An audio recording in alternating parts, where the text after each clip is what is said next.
ng April 14, mga kababayan, dahil syempre po, etong si Ombudsman Boying Rimulya ay magte-testify daw di umano, mga kababayan. Siya po ang magdadala at siya po ang magko-confirm ng SALN nitong si VP Sara Duterte. Kaya sigurado ako, mga kababayan, na parang bombang sasabog sa April 14. Dahil nakaabang ang taong bayan, talagang nakamasid sa bawat pagkakamali at sa bawat hakbang na gagawin po nila, mga ka-GP Natics. At ito po ang sinabi dyan ni Ombudsman Boying Rimulya. Dahil po sa nangyari, Ombudsman, haharap po ba kayo sa impeachment proceedings? Na magko-comply kami. Basta katungkulan namin, tungkulin namin, magko-comply kami. Ang hiningi namin sa kanila, yung kanilang tungkulin sa taong bayan, na bigyan sa amin ng impormasyon, ay kanilang ibigay. Sir, yung subpoena po kasi is asking you to come in person on April 14 to submit the SALN to the Vice President. So that's, Yung custodian ng SALN na magdadala. hindi po kayo personal. Hindi ako personally. Hindi naman ako may hawak dyan, kundi yung officer na may hawak mismo ang magdadala pagkat siya po ay may personal knowledge tungkol sa bagay-bagay na kanilang hinihingi.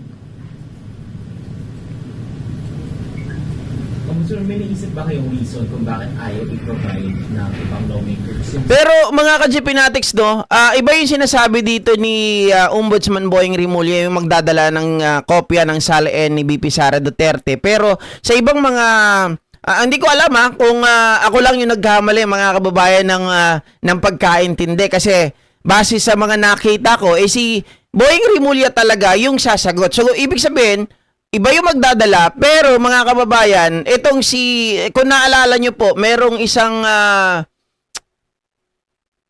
ombudsman din ata, mga ka-GP Natics, si Conchita Carpio Morales, ay nagsalita din dati, mga kababayan. Siya din mismo ang nagpaliwanag nung SALN, nung iniimbestigahan. At ibang klase ang nangyari doon dahil ang bigat ng kanya mga testimonya, mga ka-GP Natics. Alam niya kung paano paikot-ikutin, alam niya kung paano sagutin. Talagang kabisado niya po. And of course, alam natin, mga kababayan, na pagdating sa ganito, abogado naman itong si Boying, 'di ba? At sigurado, mga ka-GP Natics, mas may papaliwanag niya ng maayos kung siya po ang sasagot kaysa dun sa custodial lang ang sasagot nitong mga SALN na dadalhin tungkol kay VP Sara Duterte. SALN nila. Hindi ko naintindihan kasi ang batas ay batas. Dapat sumunod sila. Huwag din sasabihin separate branch of government. Kung sila ay kahit speaker pa o kahit ano pang rango, pag may subpoena po, sumusunod po tayo. Kung sa korte po tayo, sinabpina, susunod po tayo. Kung sa ombudsman tayo sinabpina, susunod po tayo. Yan po ang nasasabi ng ang batas na nilikha upang bigyan ng poder ang Office of the Ombudsman. Sir, separate topic lang, pero flood control pa rin. Sir, kasi may copy po ako nitong information about yung request po ng Ombudsman sa So, mga ka-GP Natics, ayan yung pahayag ni Ombudsman Boying Rimulya hinggil sa bagay na yan. Mayroon din binabanggit dito tungkol po dun sa sabpina dahil pinapasabpina niya rin yung mga ibang mga records dito kay Secretary General Gerapil, mga ka-GP Natics. Pero mamaya po natin pag-usapan yan after dito.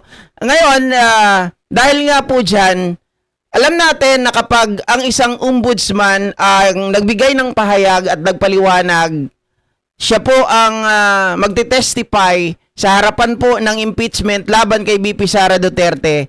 Iba po yung dating nun. Iba po yung magiging, kumbaga, mga kababayan, compare sa ibang mga pangkaraniwang tao na hindi natin kilala. 'Di ba? Iba yung impact para sa atin na kapag si Boying ang nag-discuss ng SALN ni VP Sara Duterte. Kumbaga, nandun yung nandun yung tiwala kaagad na kapag ito nagsalita, ibig sabihin totoo yan. 'Di ba? Mga ka-GP Natics. Unlike nung iba, parang tayo ay may doubt na alam kaya niya yung sinasabi niya. 'Di ba? Ganun ang dating sa atin . Pero anyway, mga ka-GP Natics, sabi ko nga po sa inyo, yung bagay na yan ay parang bombang sasabog dahil may yung mga bank records ni Bibi Sara Duterte